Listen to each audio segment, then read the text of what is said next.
Hello दोस्तों, आपका स्वागत है एक और नॉलेजेबल इंटरेस्टिंग वीडियो में। आज इस वीडियो में हम बात करने वाले हैं इंपॉर्टेंटली सेक्शन 271B के बारे में, जो बात करता है imposition of penalty for failure to get books of accounts audited as per income tax act 1961। हाँ जी, आज मैं आपको सेक्शन 271B में जो पेनल्टी लगती है उससे रिलेटेड कुछ इम्पॉर्टेंट जुडिशियल रूलिंग्स, कुछ इम्पॉर्टेंट केस लॉज बताऊंगा, जो आपके शायद जब आप पेनल्टी प्रोसीडिंग्स हैंडल कर रहे होंगे तब शायद आपके काम आ सकती है। अगर आप CA, CS, CMA, BCom, MBA, BBA student हैं तो भी शायद ये केस लॉज आपके काम आ सकते हैं। आपके एग्ज़ाम में ये केस लॉज आपको हेल्प कर सकते हैं, या फिर आपको ये केस लॉज हेल्प कर सकते हैं for understanding concepts of income tax laws in better way. सबसे पहले मैं आपको एक ओवरव्यू दे देता हूं कि जो इनकम टैक्स ऑडिट होती है वो हमें कब करानी होती है। इसका रिलेवेंट सेक्शन है सेक्शन 44AB। सेक्शन 44AB में अगर आपका टर्नओवर, सेल या फिर ग्रॉस रिसीट्स 1 करोड़ रुपए से ज़्यादा हैं तो आपको टैक्स ऑडिट कराना अनिवार्य है। अगर आप अपनी रिटर्न 44AD के सेक्शन का बेनिफिट, जो कि एक प्रेजेंटिव इनकम की बात करता है, अगर आप ये बेनिफिट लेते हुए अपनी रिटर्न फाइल कर रहे हैं तो ये टर्नओवर की लिमिट हो जाती है 2 करोड़ रुपए। अगर आप 44AD, 44ADA जैसे सेक्शंस जो कि प्रेजेंटिव इनकम की बात करते हैं, इनमें जो मिनिमम प्रॉफिट जो रेट से आपको डिक्लेयर करना होता है, अगर आप इस रेट से नीचे, इस रेट से कम, फॉर एग्जांपल 44AD 2 रेट्स की बात करता है। अगर बैंक की रिसीट है तो 6% और नॉन बैंक की रिसीट है तो 8%। अगर आप प्रॉफिट अपना 6 या 8% एज द केस में बी से नीचे डिक्लेयर करते हैं तो आपको ऑडिट करवाना अनिवार्य है। सेक्शन 44ADA जो कि प्रोफेशनल्स की बात करता है, like chartered accountants, doctors, lawyers, जो इस कैटेगरी में फॉल होते हैं, जहाँ पे रेट प्रिस्क्राइब्ड है 50% मिनिमम रेट। अगर कोई भी प्रोफेशनल अपनी रिटर्न 44ADA का बेनिफिट लेते हुए फाइल करना चाहता है, बट उसकी जो NP है, जो नेट प्रॉफिट है, वो 50% से नीचे है, तो उन प्रोफेशनल को 44ABA के अनुसार टैक्स ऑडिट कराना कंपलसरी है। तो ये था एक छोटा सा ओवरव्यू अबाउट सेक्शन 44AB के बारे में। अब मुद्दे की बात करते हैं सेक्शन 271B के बारे में, जो बात करता है पेनल्टी। अगर आपने टैक्स ऑडिट नहीं करवाई है तो आपके ऊपर अगर टैक्स ऑडिट के प्रावधान लागू हो जाते हैं तो सेक्शन 271B में कितनी पेनल्टी लगती है? सेक्शन 271B में पेनल्टी लगती है 0.5% of turnover up to maximum of ₹1,50,000। मतलब जो क्वांटम ऑफ पेनल्टी है वो 1,50,000 रुपये से ज़्यादा का किसी भी केस में नहीं हो सकती। अगर आपका टर्नओवर है तो उसका 0.5% आप निकाल लीजिए, और एक तरफ है 1,50,000 रुपये। इन दोनों में से जो भी लोअर अमाउंट आएगी उतनी पेनल्टी आपके ऊपर लग जाएगी under section 271B of income tax act 1961 में। आइए अब बात करते हैं उन इम्पॉर्टेंट जुडिशियल रूलिंग्स की जो आप पेनल्टी प्रोसीडिंग्स हैंडल करते वक्त इस्तेमाल कर सकते हैं, या फिर बेटर अंडरस्टैंडिंग के लिए इनकम टैक्स लॉज के भी आपको ये जुडिशियल रूलिंग्स के बारे में जानकारी होना ज़रूरी है। आज हम बात करने वाले हैं रीजनेबल कॉज। जो वर्ड होता है रीजनेबल कॉज, अगर असेसी को एक जो है वो डिफ़िकल्टी है, उसके पास एक रीजनेबल कॉज अवेलेबल है ऑडिट ना करवाने का, अगर उसके पास एक जिसको आप कह सकते हैं एक रीजनेबल रीज़न है कि क्यों उसने ऑडिट नहीं करवाई, अगर जो है कोर्ट, ट्रिब्यूनल्स इस रीज़न से सेटिस्फाई हो जाते हैं और उनको वाकई में लगता है कि हाँ ये एक रीज़नेबल कॉज था असेसी के साथ, इसलिए असेसी ऑडिट नहीं करवा पाया, अगर आपके या आपके किसी क्लाइंट के पास भी कोई रीज़नेबल कॉज है तो आप 271B की पेनल्टी से बच सकते हैं, या फिर अपने क्लाइंट को उस पेनल्टी से बचा सकते हैं। तो आइए देखते हैं वो कौन से लैंडमार्क केसेस हैं, वो कौन सी जुडिशियल रूलिंग्स हैं, वो कौन से रिलेवेंट केस लॉज हैं जो आपकी यहाँ पर हेल्प कर सकते हैं। सबसे पहला एक केस लॉ मैं बताता हूँ, commissioner of income tax versus Bharti Sharma का एक केस है। इस केस में एक बड़ा इंटरेस्टिंग डिस्प्यूट अराइज हुआ था। आपको एक एग्जांपल से समझाता हूँ। फॉर एग्जांपल मान लीजिए असेसी के 2 बिजनेस है, एक पेपर बिजनेस, एक केमिकल बिजनेस। असेसी ने अपने पेपर बिजनेस की तो ऑडिट करा ली, बट असेसी अपने केमिकल बिजनेस की ऑडिट करवाना भूल गया। तो अब यहाँ पे सवाल ये खड़ा हुआ कि जो 0.5% टर्नओवर जो है वो टर्नओवर किसका लिया जाएगा, सिर्फ पेपर बिजनेस का लिया जाएगा या केमिकल बिजनेस का लिया जाएगा या फिर दोनों का लिया जाएगा। हाँ जी, तो कोर्ट्स ने ये क्लैरिफाई किया है कि इस केस में जो इस तरह के केसेस हैं, इस तरह के डिस्प्यूट्स अगर अराइज होते हैं तो टर्नओवर उसी बिजनेस का लिया जाएगा जिसकी ऑडिट एसएससी ने नहीं करवाई है। टोटल टर्नओवर आप नहीं ले सकते हैं। Commissioner of income tax versus Bharti Sharma, ये ऑर्डर था दिल्ली ट्रिब्यूनल बेंच का, 2011 का ये ऑर्डर है। हाँ जी, एक और इंटरेस्टिंग जो है डिस्प्यूट अराइज होता है कई केसेस में, ये अगर आप हिस्ट्री देखेंगे इनकम टैक्स लिटिगेशंस में, तो यहाँ पे एक नेचर ऑफ डिस्प्यूट जो कि बड़ा इंटरेस्टिंग है, वो ये इस तरीके से अराइज हुआ कि एसएससी ने बोला कि साहब ठीक है मेरे को ऑडिट करानी थी बट मैंने तो बुक्स ही नहीं बनाई, तो मैं ऑडिट किस चीज़ का करवाऊंगा, तो मेरे ऊपर जो 271B की पेनल्टी के प्रावधान हैं वो एप्लीकेबल नहीं होते हैं। केस लॉ है राम प्रकाश सी पूर्वी versus commissioner of income tax, 2001 का ये केस लॉ है।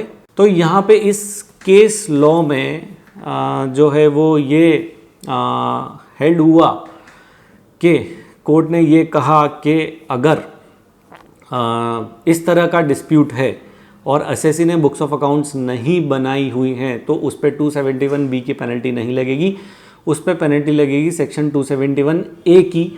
आप 271A की penalty for non maintenance of books of accounts की पेनल्टी उस पर लगा दें, उसके बाद आप सेक्शन 271B पर नहीं आ सकते हैं, क्योंकि जहाँ पर बुक्स नहीं है वहाँ पे ऑडिट पॉसिबल नहीं है। अगर ऑडिट पॉसिबल नहीं है तो imposition of penalty for failure to get books of accounts audit भी पॉसिबल नहीं है। एक और लैंडमार्क जजमेंट है यहाँ पे हमारे पास, इलाहाबाद हाई कोर्ट का साल 2013 का।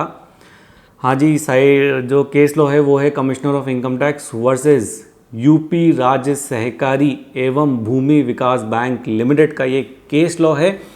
इस केस लॉ में इलाहाबाद हाई कोर्ट ने ये बोला है कि अगर आपने अपनी books of account chartered accountant को दी हैं, जो आपके चार्टर्ड अकाउंटेंट हैं जिनसे आपने ऑडिट करवानी थी, अगर डिले होता है ऑडिट करवाने में ड्यू टू चार्टर्ड अकाउंटेंट तो ये एक रीजनेबल कॉज है। यहाँ पर सेक्शन 271B की पेनल्टी जो है वो नहीं लगाई जा सकती।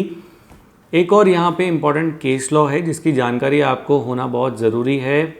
कृपा industries limited versus commissioner of income tax का एक केस लॉ है। इस केस लॉ में ये बोला गया है कि अगर आपने अपनी बुक्स ऑफ अकाउंट्स ऑडिटर को, आपके जो भी चार्टर्ड अकाउंटेंट हैं, आपने उनको करवाने के लिए दी और चार्टर्ड अकाउंटेंट ने सडनली आपको बिना कुछ कारण बताए जो है वो ऑडिट डिसकंटिन्यू कर दी, ऑडिटरशिप से रिज़ाइन कर दिया, आपने कोशिश करी उनसे रीज़न पूछने की कि रेजिग्नेशन का रीज़न क्या है, उन्होंने आपको रीज़न इन्फॉर्म नहीं किया, ऑडिटर ने ऑडिट फीस इंक्रीज़ करने की डिमांड भी करी, आपने वो डिमांड भी एक्सेप्ट कर ली बट फिर भी ऑडिट जो है वो कंप्लीट नहीं हो पाया। अगर इस तरह की सिचुएशन है तो ये रीजनेबल कॉज की कैटेगरी में आती है।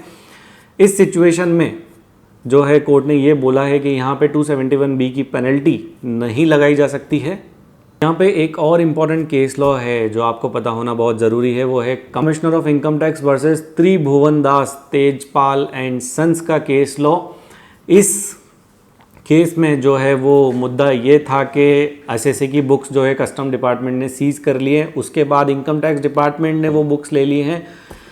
तो इस प्रोसेस के दौरान जो है एसएससी ऑडिट कराने में लेट हो गया, क्योंकि कस्टम डिपार्टमेंट ने पहले बुक सीज़ कर ली, उसके बाद इनकम टैक्स डिपार्टमेंट ने बुक्स ले ली। तो इस पूरे प्रोसेस में जो एसएससी है वो टैक्स ऑडिट करवाने में उसका डिले हो गया। तो it is a reasonable cause जो एसएससी का डिले हुआ, तो यहाँ पे सेक्शन 271B की पेनल्टी जो है वो नहीं लगाई जाएगी। यहाँ पे एक और इम्पॉर्टेंट केस लॉ है दीपक ज्योति वर्सेस इनकम टैक्स ऑफिसर। इस केस लॉ में बड़ी इंटरेस्टिंग चीज़ जो है वो सामने आती है निकल के। एसएससी टैक्स ऑडिट करवाने में लेट हो जाता है बाय 9 डेज़, 9 दिन एसएससी टैक्स ऑडिट करवाने में लेट हो जाता है और एसएससी ये एडमिट भी कर लेता है कि हाँ जी मेरी मिस्टेक है, मेरी गलती है कि मैं 9 दिन लेट हो गया and I accept this mistake. तो यहाँ पे ट्रिब्यूनल ने ये बोला है इस केस में कि जो डिले है टैक्स ऑडिट का वो बहुत मार्जिनल है, बहुत ज़्यादा लंबा डिले एसएससी ने नहीं किया है, सिर्फ 9 दिन का डिले है जो कि एडमिट किया जा सकता है और एसएससी ने अपनी गलती मान ली है।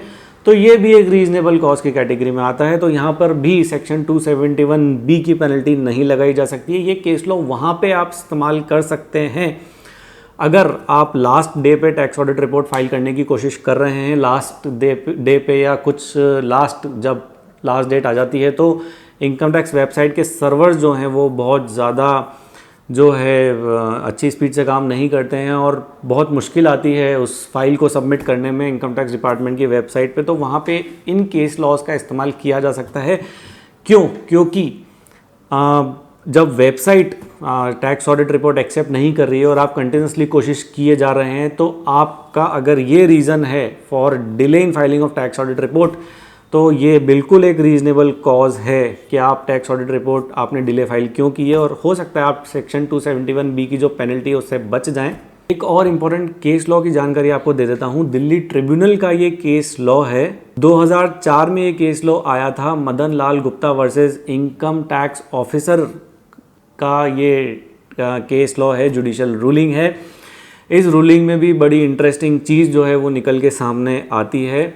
यहाँ पे एसएससी का जो है वो फर्स्ट ईयर ऑफ बिजनेस है। एसएससी ने पहली बार अपना बिजनेस स्टार्ट किया, मतलब ये जो फाइनेंशियल ईयर था ये फर्स्ट ईयर ऑफ बिजनेस था एसएससी का, और एसएससी का टर्नओवर जो है वो टैक्स ऑडिट लिमिट के टर्नओवर से थोड़ा ऊपर चला जाता है। और एसएससी ये एडमिट भी कर लेता है कि मुझे ऑडिट के प्रावधान की जो है जानकारी नहीं थी और ये मेरे बिजनेस का पहला साल है, तो उसने ये मिस्टेक अपनी एडमिट की जो है वो ट्रिब्यूनल बेंच के सामने, और ट्रिब्यूनल ने इसको रीजनेबल कॉज माना। क्योंकि ये एसएससी का पहला फाइनेंशियल ईयर था और हो सकता है कि एसएससी को टैक्स ऑडिट के प्रावधान की जानकारी ना हो, तो ट्रिब्यूनल ने सेक्शन 271B की जो पेनल्टी थी उसको स्ट्रक डाउन किया। 271B की पेनल्टी इस केस में नहीं लगाई जानी चाहिए, ट्रिब्यूनल ने ये बोला अपने ऑर्डर में जी। तो ये था हमारा वीडियो इंपॉर्टेंट जुडिशियल रूलिंग्स के बारे में जो रिलेट करती हैं सीधे सेक्शन 271B के, जो बात करता है failure to get books of accounts audited के बारे में। ये जुडिशियल रूलिंग्स आपके बहुत काम आ सकती हैं पेनल्टी प्रोसीडिंग्स के दौरान या फिर for understanding the concept of reasonable cause of income tax. ध्यान रखिएगा, अगर एसएससी का या फिर आपका कोई रीजनेबल कॉज है for failure to get books of accounts audited on time, तो वो रीजनेबल कॉज आप अथॉरिटीज़ को बताएं। असेसमेंट के दौरान भी, अपील्स के दौरान भी हो सकता है अथॉरिटी आपकी बात माने और आपका रीजनेबल कॉज जेन्यून हो। तो ये था ये interesting knowledgeable video section 271B के बारे में। हम लाते रहेंगे आपके लिए ऐसे ही बहुत सारे इंटरेस्टिंग नॉलेजेबल वीडियोस। चैनल को सब्सक्राइब ज़रूर कर लें, फेसबुक पेज को लाइक भी कर दें। अगर आपको वीडियो पसंद आए तो वीडियो को बहुत सारे लोगों के साथ शेयर भी कर दें। Thank you, thanks a lot, bye.